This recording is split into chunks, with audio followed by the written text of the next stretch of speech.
Selamat sore teman-teman, berjumpa kembali dengan saya FX Ari Agung Prastowo dalam acara Hard Talk, hasil riset dan diseminasi Universitas Padjadjaran. Sore kali ini kita kedatangan tamu yang luar biasa. Beliau adalah seorang guru besar dari Fakultas Ilmu Komunikasi. Namun sampai saat ini aktivitas beliau masih sangat padat dan ya suka goes, bulu tangkis, serta aktivitas lainnya yang membuat beliau kelihatan sehat bugar sampai dengan saat ini. Selamat sore Prof. Atwar. Selamat sore Mas Ari. Apa kabar nih? Waalaikumsalam. Apa kabar Prof? Baik. Insya Allah baik. Sekarang aktivitasnya apa nih Prof? Aktivitasnya goes lah bos. Goes ya? Goes. Ya. Sudah berapa kilo nih goesnya nih? Paling banyak 50 kilo lah. 50 kilo sekali goes? Sekali goes. Jauh juga ya? Seminggu ya 150 lah nyampe. Seminggu 150 kilo? 2 kali 3 kali. Makanya kelihatan awet muda ini Prof. Ya awet muda di mata Mas Ari. Selain goes apa ini olahraganya Prof? Ya mungkin saya profesornya nggak terus serius gitu ya. Maksudnya apa nih profesornya nggak terlalu serius? Saya lebih banyak urusannya goes itu, apalagi badminton seminggu 2 kali gitu kalau sempat gitu ya. Tapi sisanya memang saat ini sejak jadi wakil dekan 1 memang saya lebih banyak mengurus urusan akademik dan pembelajaran. Sementara biasanya dulu saya senangnya kan bukan senang sebenarnya, rutinitasnya waktu jadi kaprodi program doktor biasanya saya riset, kemudian dia ceramah di mana-mana lah, kebetulan orang-orang masih membutuhkan saya gitu. Kebetulan saya juga aktif di Asosiasi Pendidikan Tinggi Ilmu Komunikasi, pernah jadi ketua umum Aspikom. Kemudian juga ya nulis jurnal kan sebagai bagian dari publikasi karya-karya ilmiah atau publikasi gagasan riset kita. Dan di sela-sela itu ya saya olahraga gitu. Tapi setelah menjadi Wadek 1, itu musibah buat saya. Musibah. Kenapa, Prof? Musibah maksudnya memang saya tuh terlalu rutin gitu jadi wakil dekan gitu ya. Rutin. Bukan bercanda, mohon maaf. Maksudnya gini, saya pernah menjabat wakil dekan itu periode dengan Prof. Deddy Mulyana 1,5 kali kan waktu itu. Di tengah jalan diganti karena ada pembaharuan di universitas. Kemudian dengan dekan yang baru Pak Dadang Rahmat, saya diminta kembali untuk jadi wakil dekan. Sehingga sela-sela untuk menulis dan riset, mungkin riset masih bisa, tapi nulis kadang-kadang 1 tahun untuk 1 jurnal atau 2 jurnal harus benar-benar fokus gitu. Itu yang bukan musibah sebenarnya. Sisa waktunya agak tergeret sedikit ke urusan akademik dan pembelajaran. Oke. Sama Mas Ari juga. Siap. Begitu. Menarik ini, Prof. Atwar, guru besar, wakil dekan 1 di fakultas ternama, tapi masih bisa goes, masih bisa nepak, dan mungkin juga aktivitas lainnya. Dan tadi poin yang saya tangkap, Prof. masih juga menjalankan riset atau penelitian. Penelitian terbaru atau riset atau kajian terbaru yang saat ini sedang dilakukan apa nih Prof? Ya sebenarnya nggak baru sih, cuman continue gitu. Saya berupaya setelah dulu mengambil roadmap risetnya di bidang teknologi instruksional dan sempat publish 3 kali kalau nggak salah di teknologi instruksional untuk jurnal. Di mana saat itu saya mencoba mendesain sebuah model aplikasi berbasis Android untuk pesantren ya, untuk pesantren selama 2 tahun kalau tidak salah, dua periode penganggaran.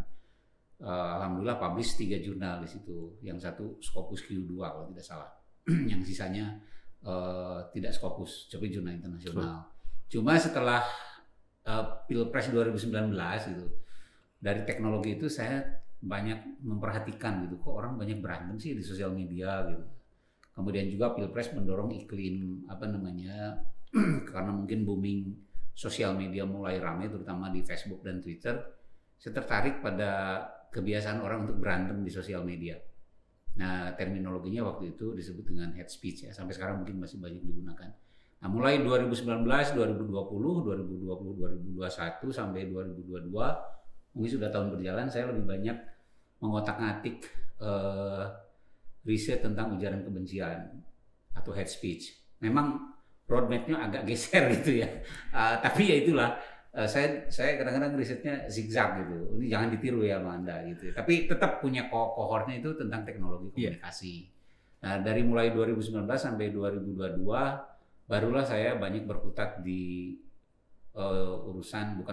mengamati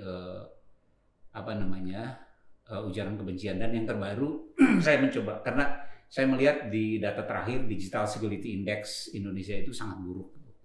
Dia kalau tidak salah number one sejak 2021 sampai 2022 sebagai negara paling tidak sopan. Negara paling tidak sopan nomor satu sedunia. Kalau salah khusus itu kawasan Asia. Oh, kawasan Asia. Saya dunia saya nggak perhatikan, tapi kawasan Asia. DCI itu merilis dengan Microsoft kalau tidak salah indeks untuk beberapa negara soal ketidaksopanan. Jadi fenomena itu berkaitan dengan Pilpres 2019, kemudian lahirnya data tentang ketidaksopanan bersosial media. Itu seperti berurutan. Sehingga kemudian memacu Prof untuk melakukan riset hate speech ya. Sudah berjalan 3 tahun ini berarti Prof ya? 3 tahun. Dan sejak 3 tahun itu isunya sekarang agak digeser karena waktu itu kalau tidak salah saya sempat sosialisasi di forum guru besar Unpad Sajabi tiap hari Sabtu. Saya diundang oleh Prof. Ansori Yusuf Pak Aye, untuk mempresentasikan karya terakhir dari seorang guru besar. Nah, saya presentasikan soal ujaran kebencian dari mulai posisi Indonesia sampai klaster ujaran kebencian, kemudian juga tipologi sampai pada jenis. Kan kalau ujaran itu kan seperti frase kata kuncinya kan. Frase kunci yang paling banyak dipakai sampai misalnya waktu itu ada tantangan challenge dari Prof. Ganjar Kurnia. Apa itu challenge-nya Prof? Challenge dia, bisa nggak ini sebenarnya dikaitkan dengan karakter kebangsaan? Oh, saya juga tersadar. Benar juga ya, kalau orang sering berantem, sering menghina orang, sebenarnya karakter kebangsaannya kayak apa sih? Kan kita tuh sebagai bagian dari Indonesia gitu. Walaupun di ruang virtual, toh kita berantem dengan saudara sendiri gitu. Tapi gara-gara pemilahan isu Pilpres 2019 seolah-olah itu semakin meruncing, semakin menajam dan kata beliau ya sebenarnya nanyanya pendek sih, cuma saya kepikiran terus. Tapi menarik ya. Tapi menarik.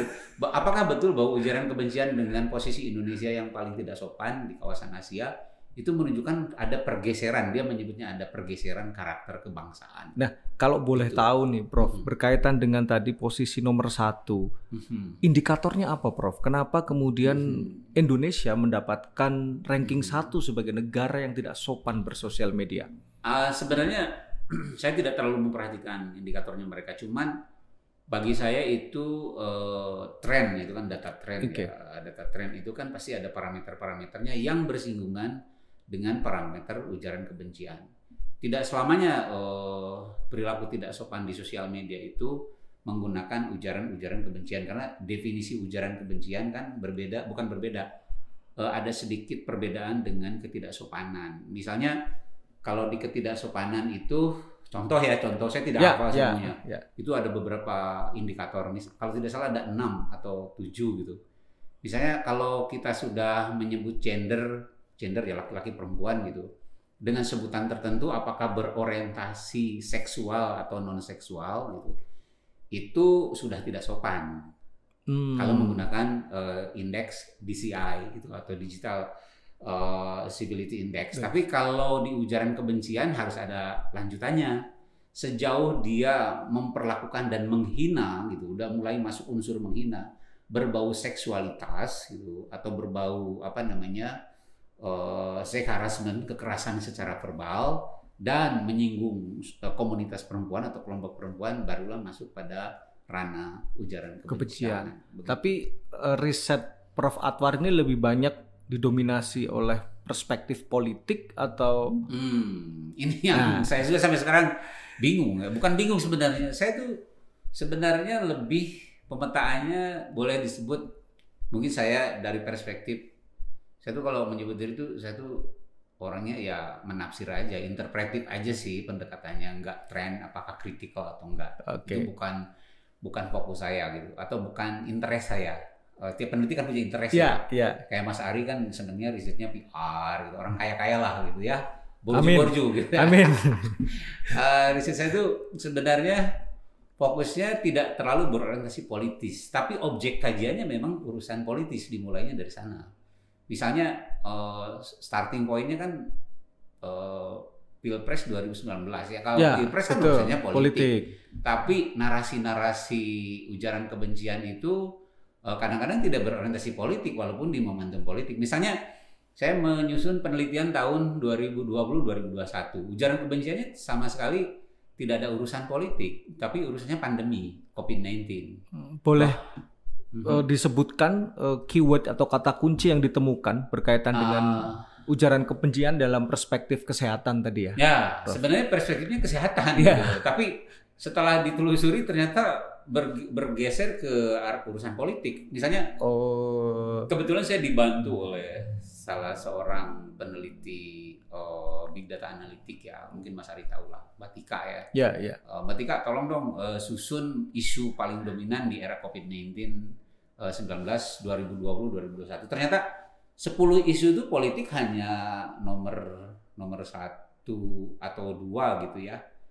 Soal hubungan pemerintah pusat dengan daerah yang diwakili Pak Anies dengan Pak Jokowi gitu, friksi antara Pak Anies Pak Jokowi. Kemudian urusan statement Pak Jokowi yang seringkali dikritik sebagai tidak berbau saintifik. Misalnya kopi dengan jamu gitu kan. Itu sumber ujaran kebencian paling dominan. Tapi 8 sisanya tuh enggak ada urusan dengan politik. Misalnya ekonomi, kemudian APD, kemudian bansos, kemudian apalagi ya recovery ekonomi terutama ya. Nah itu kan sisanya tidak politik, tapi yang dua politik gitu. Jadi dari urusan kesehatan bergeser pada urusan politik. Dan ekonomi.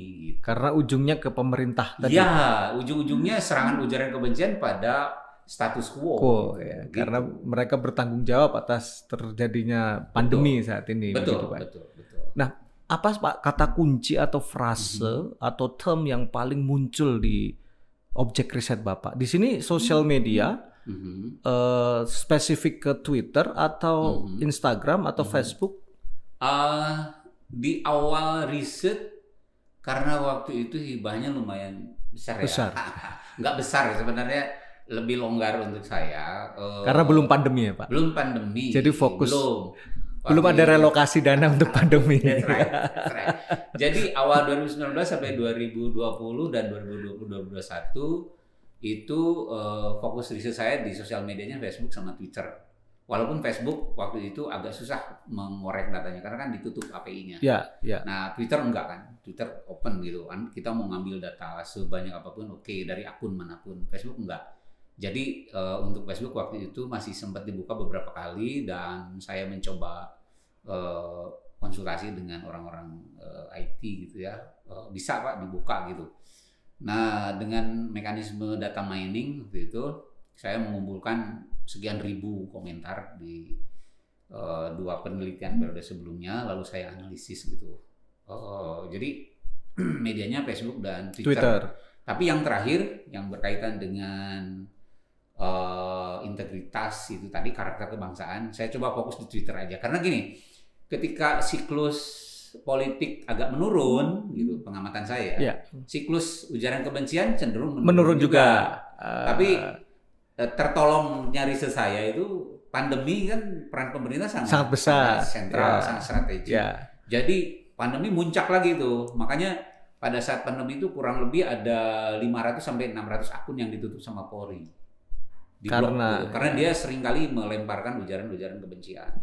Nah sekarang ketika pandemi selesai, ujaran kebencian mulai agak decrease, tapi disambung lagi dengan pencalonan menjelang 2024. Ketika misalnya salah satu aktor yang menjadi figur yang diserang sebagai objek ujaran kebencian, Pak Anies Baswedan Ya. kan berhenti ya.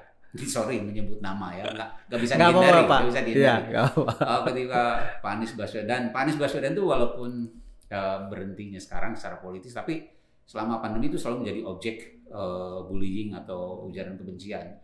Nah, selesai itu dia maju lagi kan sebagai Calon presiden dari partai tertentu lah, nggak usah disebut ya. Ya, ya. Itu mulai hangat lagi ujaran kebencian, istilah-istilah atau frase-frase untuk menunjukkan indikator hate speech itu mulai banyak digunakan lagi. Seperti apa biasanya yang muncul, Pak? Misalnya gini, di Indonesia itu agak unik ya. Saya tuh membandingkan beberapa riset di Amerika, Inggris, kalau tahun itu Denmark atau Swedia, saya lupa lagi ya, Spanyol. Nah, ternyata temuan saya bukan temuan ya. Kalau saya komparasi, ujaran kebencian tuh berbasis kultural gitu, nggak seragam, nggak ada ujaran kebencian berbasis seragam. Walaupun serangan atau objek ujaran kebencian itu bisa di-clustering.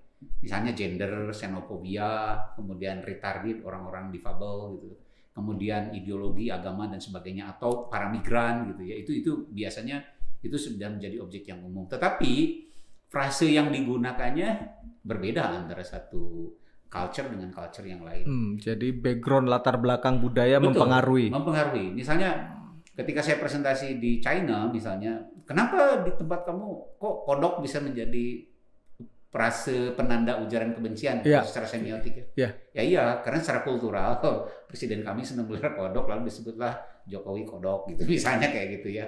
Kemudian ada frase misalnya kadrun, kadal gurun, itu kan frase utama ya, frase kunci.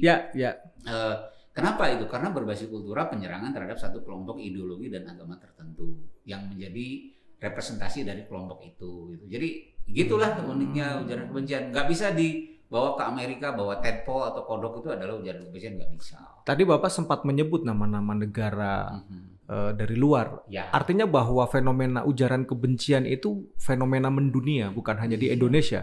Iya, fenomena global bagi saya. Setiap negara terutama yang memiliki, nah ini kan ujaran kebencian itu cenderung berkembang pada negara atau citizen yang memiliki heterogenitas tinggi ya. Terutama kalau orang-orang sekarang menyebut dengan politik identitas. Oke, ya. Nah, kalau identitas itu dibawa ke ruang-ruang politik. Yang biasanya ruang politik itu adalah ruang yang memberikan kebebasan berekspresi untuk menyebut seseorang atau tidak menyebut seseorang, memilih seseorang atau tidak memilih, bahkan sampai menghina seseorang atau mengunggulkan seseorang. Di situ sebenarnya push factornya untuk munculnya ujaran kebencian. Dari perspektif keilmuan komunikasi nih, Prof, faktor-faktor apa yang paling utama menyebabkan lahirnya ujaran kebencian ini? Ya sebenarnya kalau dilihat dari sudut komunikasi, kepentingan kita ya orang komunikasi dengan itu kan mencoba memahami dinamika atau perilaku komunikasi dari sekelompok orang ataupun mungkin satu komunitas ataupun satu bangsa gitu ya. Dimana apakah estetika komunikasinya masih tetap terjaga atau tidak gitu. Nah bagi orang komunikasi kan kalau dia paham bahwa komunikasi itu bukan sekedar melemparkan sesuatu, tetapi komunikasi adalah sesuatu yang tidak dihindari dan menimbulkan efek atau pengaruh, tentu kan harus dikelola dengan baik kan itu, apalagi seorang PR gitu kan. Kan kalau di PR kan sesuatu yang kurang baik kan harus dibikin kelihatan baik. Itu kan memang kita harus seperti itu sebagai manusia kan, sebagai human supaya tetap menjaga harmoni, sopan santun, tata krama dan sebagainya. Itu kepentingan kita sebagai orang komunikasi. Tapi begitu sulitnya kita mengontrol ruang publik saat ini, Prof. Ketika komunikasi dibuka sedemikian rupa dengan berbagai media. Bahkan saya mengutip salah satu pernyataan tokoh komunikasi dari Indonesia yang mengatakan bahwa sekarang banyak orang berbicara, tetapi itu bukan komunikasi. Nah, ini menjadi artinya menjadi sebuah katakanlah pukulan ataupun tamparan untuk kita sebagai insan komunikasi yang semestinya bisa berkontribusi untuk membangun harmoni di Indonesia, katakanlah, Prof. Oke. Saya setuju dengan Anda gitu ya. Kadang-kadang gini, ujaran kebencian itu tidak semata-mata diakibatkan oleh diakibatkan oleh perilaku publik yang tidak santun gitu ya. Ya. Kita lah sebagai citizen gitu, Ya, sebagai ya. publik. Tapi seringkali dipancing oleh elit-elit politik atau elit-elit negara sekalipun, bahkan elit-elit yang menyebutnya tokoh agama gitu, mohon maaf, yang menimbulkan reaksi publik secara emosional gitu. Nah, artinya sebaiknya kita sebagai insan komunikasi itu tentu harus berpikir bahwa yang namanya komunikasi itu sebenarnya kewajiban semua pihak untuk menjalankan komunikasi yang baik gitu, untuk menata komunikasi secara baik. Bagaimana kita tidak tentram kalau misalnya elit politiknya selalu menebar ujaran kebencian? Kan banyak elit politik yang menggunakan agama sebagai mau Islam, mau Kristen, mau Katolik, betul. selalu menebar frase-frase sebagai penanda ujaran kebencian untuk memancing respon di sosial media misalnya. Nah, apa salah publik kalau tiba-tiba dia juga merespon balik dengan cara yang lebih vulgar, lebih lebih kasar gitu, lebih crude gitu, untuk melampiaskan emosinya gitu. Penelitian saya menunjukkan bahwa jangankan statement yang santun gitu dari para tokoh atau jangankan statement yang kasar atau menebar ujaran kebencian, statement yang santun itu dari para elit pun seringkali memicu terjadinya ujaran kebencian. Misalnya gini, statement ini netral dalam kategori riset saya, tetapi kenapa bisa ada sekitar 17% atau bahkan sampai 20% konten-konten yang di dalamnya mengandung frase-frase ujaran kebencian gitu. Jadi sebenarnya dari situ kita bisa belajar bahwa menangani hate speech itu bukan semata-mata penegakan undang-undang atau penegakan peraturan undang-undang ITE misalnya, tapi sebenarnya bagaimana cara kita menata komunikasi kita dengan baik dengan memelihara etika dan estetika berkomunikasi. Ini yang tadi mau saya tanyakan nih Prof, karena riuhnya media sosial kita, ya pertarungan katakanlah komunitas-komunitas tertentu atau dua kelompok besar di Indonesia karena pilpres dan pemilihan kepala daerah, itu seolah-olah membuat negara itu tidak berdaya di sosial media, negara tidak berdaulat di sosial media. Apakah memang sudah waktunya diperlukan semacam penegakan aturan untuk para pengguna sosial media di Indonesia, Prof? Atau tadi malah itu jalan yang salah?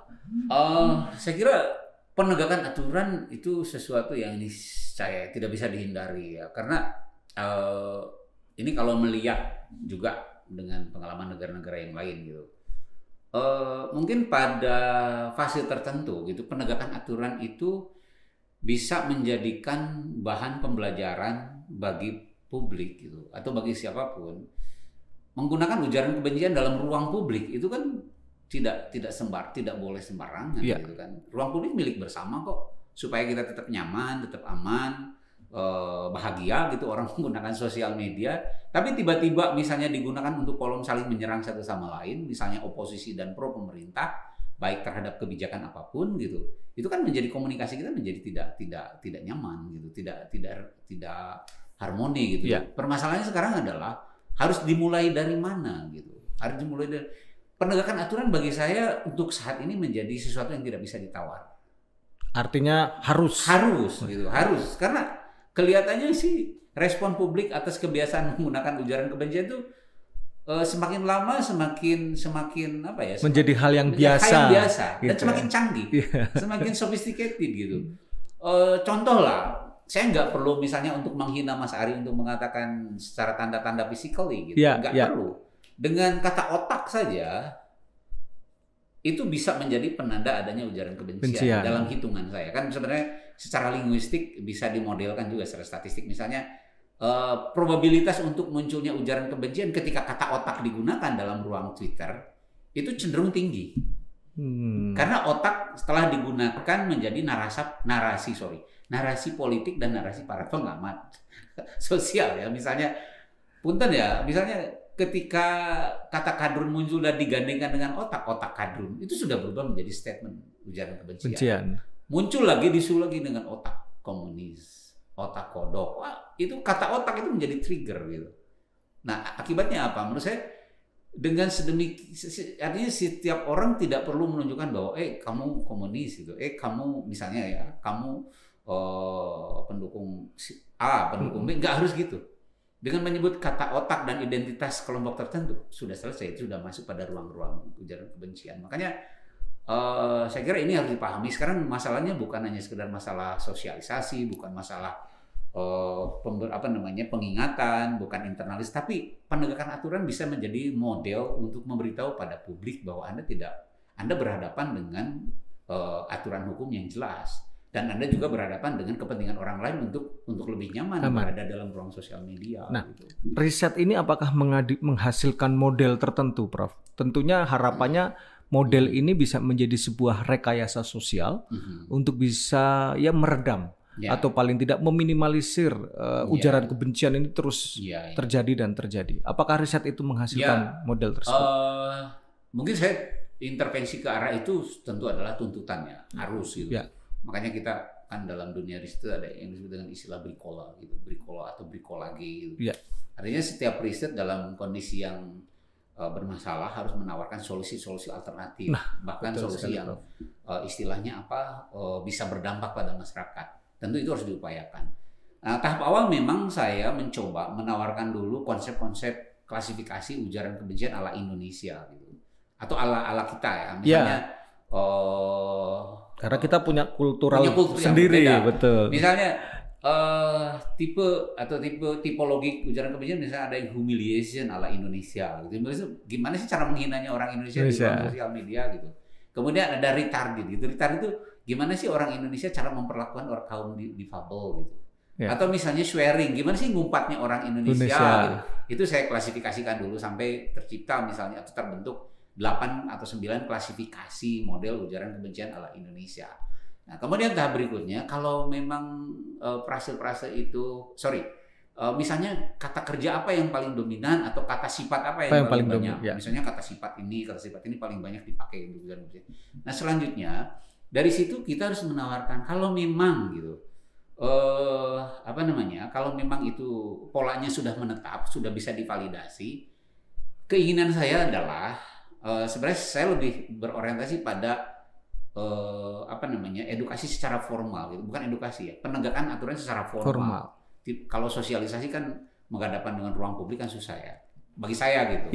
Tapi misalnya saya ingin suatu saat itu punya aplikasi yang bisa membaca gitu. Alhamdulillah ini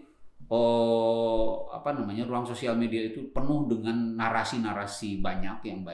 Saya ingin punya satu aplikasi yang ketika narasi itu saya masukkan ke dalam sistem saya, ini akan memberikan output, misalnya ini ujaran kebencian, ini bukan, ini ujaran kebencian. Nah, model itu sebenarnya diorientasikan ke sana. Sekarang masih dibangun ya? Sekarang saya membutuhkan satu keahlian hubungan antara orang-orang linguistik dengan orang-orang IT supaya bisa menyusun kamus ujaran kebencian berbasis kultur Indonesia gitu. Kamus itu jadi salah satu kalau produk membaca IT itu kan IT kan hanya perangkat teknologi ya. Dia nggak sensitif langsung membaca ini head speech ini bukan, enggak. Kita yang mengentry kan. Misalnya kalau saya menginput kata otak, kalau menganalisisnya single gram gitu, single gramatika itu bukan ujaran kebencian. Tapi ketika sudah 2 gram, 3 gram, atau 4 gram gitu, maka dia akan bisa membaca ini udah bisa disebut ujaran kebencian. Nah, proses mining dan calculating serta nantinya mungkin keluar data statistiknya atau data trennya, itu harapan saya sih. Setidaknya membantu elit, membantu penegak hukum dengan model penerapan seperti itu untuk menunjukkan ada ujaran kebencian atau tidak.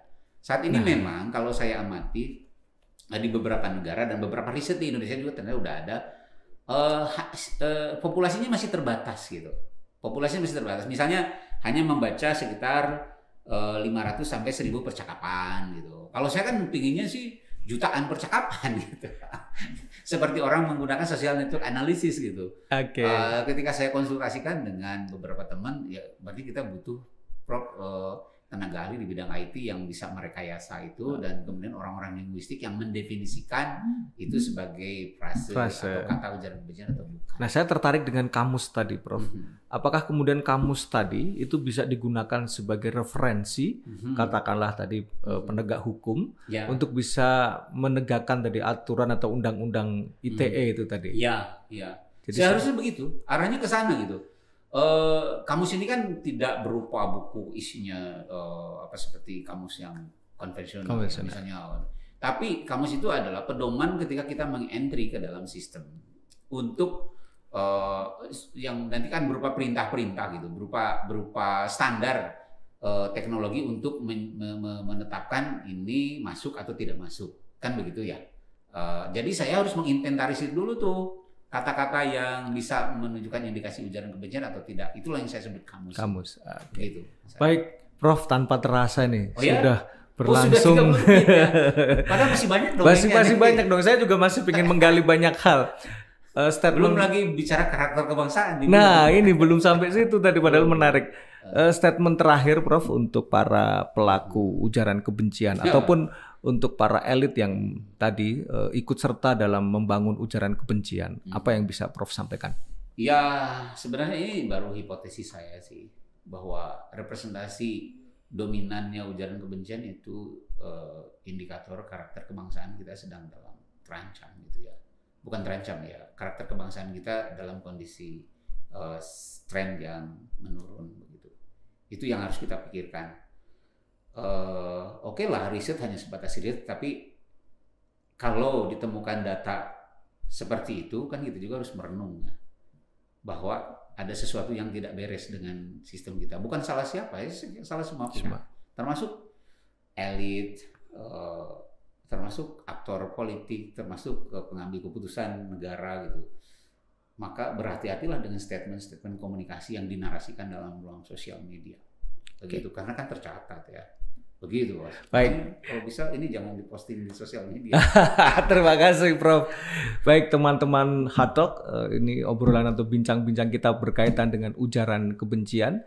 Ini menjadi persoalan bersama karena ujaran kebencian yang tidak sadari sering kita lakukan saat kita bersosial media ternyata bisa meruntuhkan karakter kebangsaan kita. Yes. Maka bijaklah untuk menggunakan sosial media. Terima kasih, sampai jumpa di episode Hard Talk selanjutnya.